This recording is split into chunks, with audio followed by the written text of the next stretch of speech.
Thank y'all for coming again. My name is Robby Wooldridge. I am doing this for a class project for this summer school.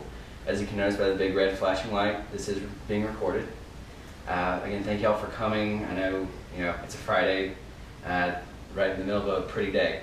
But I'm here to talk about some different nutrition topics, one specifically. A little bit of background about me. I am back at UA after graduating back in 2007 to pick up an undergraduate in nutrition.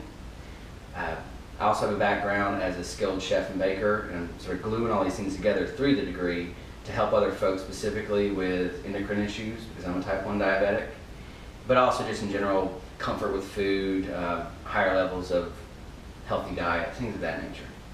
So something I can go ahead and give you just so you'll have context as I talk is this handout right here. It's two-sided.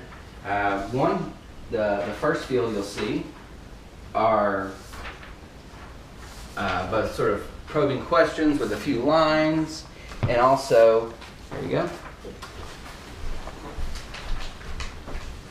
a chart beside it with the recommended, and all this information is specific to this group's demographic.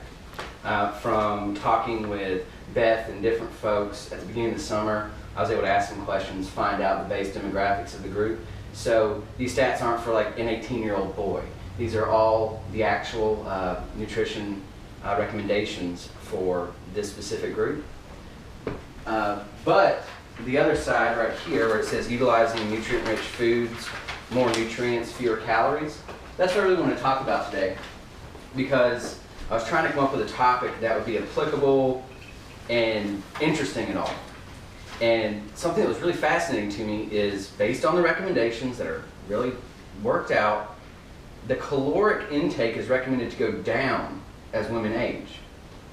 Particularly once they're over 52 years old, you start to see a different ratcheting down. Not a lot, but 200 calories a day, you can really start to feel that, particularly after a few weeks. I mean, a lot of folks, change a diet 200 calories. You might not feel it the first few days, but as a pattern develops, you notice. So it's like, how could we keep all of the nutrients that we need in our daily diet the same?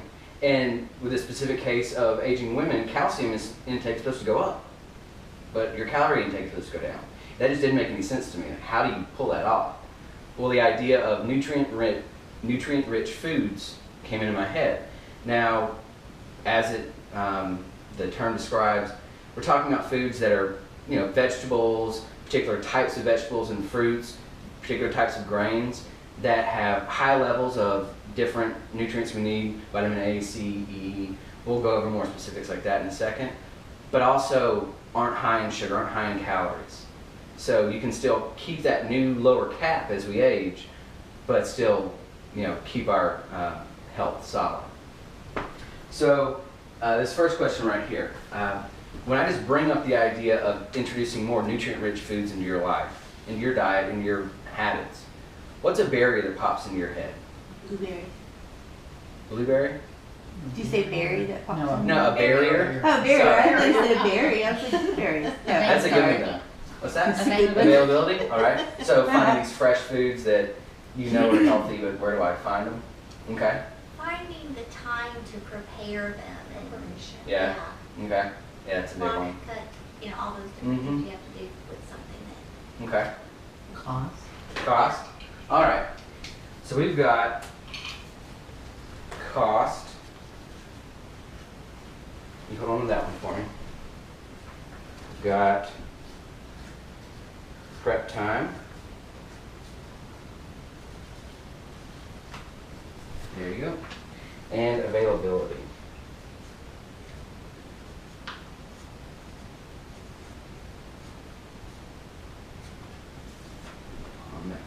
All right. So they're really common sense barriers, though. These aren't new things. We've all thought about eating healthier before, but these barriers pop into our heads. Okay, so considering some things that could get in the way of this healthier change, what would be some benefits of pulling off introducing more nutrient-rich foods into our lives? You would be so tired. Okay, so energy level. All right, that's a good one. That's a good one. Energy level. Yeah. on that one? You mentioned calcium, which is so important for bone density at women Yeah. age particularly. Okay, so specific. Doesn't like writing in front of folks to make you really realize how spelling and writing is. Specific needs as we age, calcium. All right. All right. Well, we just feel better. Just feel better? Just feel All right, feel better. healthy, Mhm. well-being, that kind of Yeah. thing? All right. It goes along.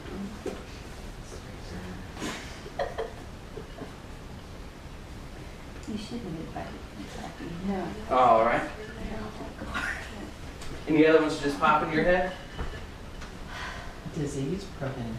All right. That's a good one. All right, that's a good one.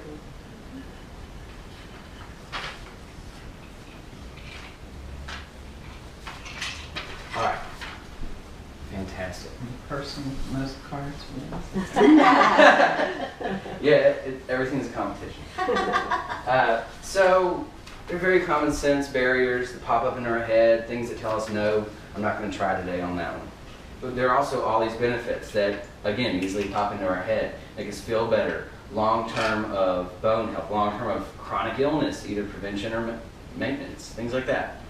So to be more specific about what nutrient-rich foods include, you're going to be thinking about things like berries, like you're saying blueberries, vivid colored foods, particularly fruits, cantaloupe. And again, if you think about when you're buying cantaloupe to go into sort of prep time, things like that, well, if I don't know which one to buy, I'm definitely not going to cook it at home. The things we like about the foods, I like my cantaloupe to be sweet or something like that. Which is sweeter, a pale fruit or a darker fruit? Darker. Dark. Right, as it ripens, it gets darker. The sugars are actually getting more, developed, more converted inside, and it's sweeter. So when you're picking, say, fruit, if I pick up, and this is one I used to love picking up produce for restaurants. If I am standing in front of a bunch of cantaloupe in the grocery store, and I need to know which one to buy, I have no idea. I don't know if I'm supposed to thump it or smell it, or all these different things. Pick up one, feel it. Consider its size and how much it weighs. Pick up another one. Use the stuff in front of you as your comparison pool. So if I know that I like my cantaloupe more sweet, and things are sweeter as they ripen and the sugars and gets darker and more dense, well, if I'm holding one that's heavier than this one, and they're the same size, this one's more ripe. It's little things like that. There are little tricks that we can find that folks within your group, your support network, know. So a big thing for me is starting this conversation and then allowing the topic just to sort of naturally happen between meetings and hangouts, and whether it be craft stuff, or coffee group, or what have you, the topic can just sort of keep going, the tricks that people find. So to be specific, I actually made up a few cards with, there are only 7 of them. These 7 foods are so dense and so rich with nutrients. These are really great sort of shortcuts, because again, a thing that I was thinking about in prep time, let's say my presentation only can be 15 minutes long, well, how do I get in all this stuff? If you have a really short list of foods, even if it takes a few minutes to prep one of these, it's so rich with nutrients. Now you don't have to make 4 things to get the antioxidants that are in this one thing. So you can cut out a lot of, you can make your plate look really simple, cut down your prep time, but you're still getting all your nutrients and your calories are lower. All right, so I'm just going to hand these out real quick. All right. Again, these are all foods that we've dealt with all the time. All right. And like I said, I've only, this is just, I'll look at plan. right here, I've got a list of all the nutrients that are in these different ones. But to let it be food-centric, what I wanted to do is just, we're going to start with you right here, and you can just read your food, and then if you flip it over, it has the nutrients that are in it. And as everybody reads theirs, I know it sort of feels like a time suck, but again, there's only 7 of them. Notice the food that's in your hand. Oh, there might be some overlap, or maybe the nutrient-rich food that I have doesn't have that in it. But just start to consider these 7 simple foods that will bring that nutrient base into your diet. Okay, I have eggs, Okay. potassium, vitamin A, vitamin D, vitamin B6, and vitamin B12. Okay. I have dark leafy greens like spinach, kale, and broccoli. It has potassium, iron, calcium, vitamin A, C, E, and folate. All right. Folks forget about the folate in the dark leafy greens, but particularly with aging and dealing with anemia and iron count, things like that, folate's actually really important. That's why fortified grains have higher levels of folate in them ever since the 90s. That and vitamin D, like if you buy fortified milk, it'll have vitamin D in it. Most of your grains, your cereals, when the cereal commercial says whole grains, they're actually fortified with things like folate in them because it's so important for us. Milk and dairy, potassium, calcium, vitamin B12, vitamin A, riboflavin, and vitamin D for fortification. I have sweet potato and includes potassium, calcium, iron, vitamin A, vitamin B4, and vitamin C. I have poultry, navy beans, walnuts, lean meats. Iron, niacin, zinc, iodine, VitBiz, vitamin B12. Vitamin B12, Nice. vitamin B6, and folate on this one. Fantastic. Biz and big, I guess.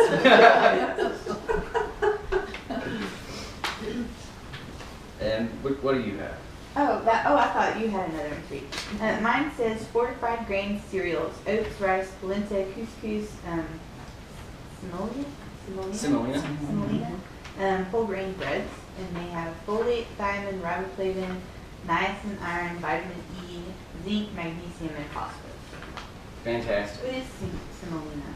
Semolina is a corn flour or Uh-huh. corn grain that, like, if I was rolling out pizza dough, I might put semolina down on the board for rolling it out. Oh, okay. It's used a lot with doughs, either if you don't want them to stick or if you want them to have that sort of nutty flavor So it's that kind of like cornmeal flour, can it's just have. less corn. Okay. Right. Gotcha. Mhm. That's what I make my pasta out of too. Exactly. You Yeah. make homemade pasta?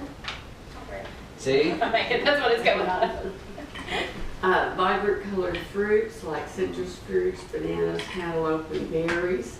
Potassium, magnesium, vitamin A, vitamin C, vitamin E, folate, and vitamin B6. Beautiful. I didn't use a single vitamin or nutrient that isn't on a label. I specifically went out and just tried to focus on the things that you're actually going to read in your day-to-day life. Okay? So these are the things, I made up a list of all the things that is collectively just in these 7 little categories.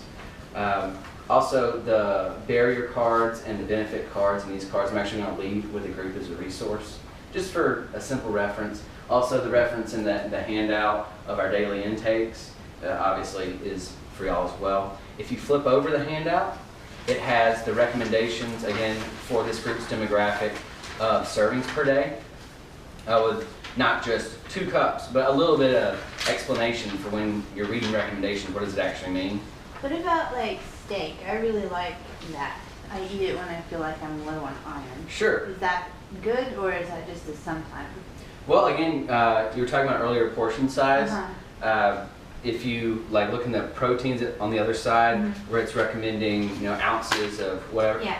So if you really have a craving for red meat, that it might be your body saying, I really need some red meat, iron or whatever. Do I weigh it before I cook it or after I cook it? That's a great question. It would be for red meat, Uh-huh. particularly. I would go with pre-weighed, Okay. pre-cooked. I'm Right, sorry. right. You'll lose some Some, with it, right. but since the considerations like the nutrients and everything, I go with the Oh, okay. pre-cooked weight.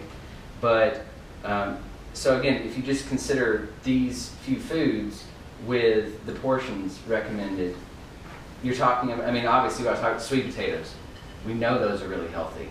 And just in this little presentation, she brings up that she makes her own pasta. Lots of folks do things of their own that are really interesting, that are really healthy. That's sort of the point I'm getting at, is particularly being a group that somebody calls, they need help, they need some folks to show up for. Y'all are a support network. Y'all are there for each other.